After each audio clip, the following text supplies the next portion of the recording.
జీవితమంటే కల కాదు, అది కవులు రచించే కథ కాదు.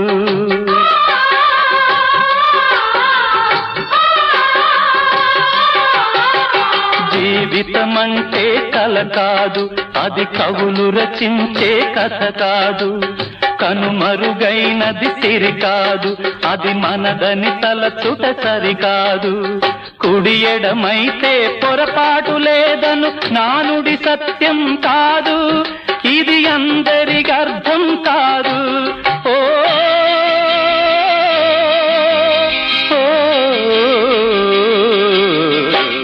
వేగు చుక్క మొలిచింది, వేకువ పొడ చూపింది, తూర్పు తెల్లవారక ముందే కాలం మాటేసింది, నా కళ్ళను కాటేసింది, కాలం మాటేసింది.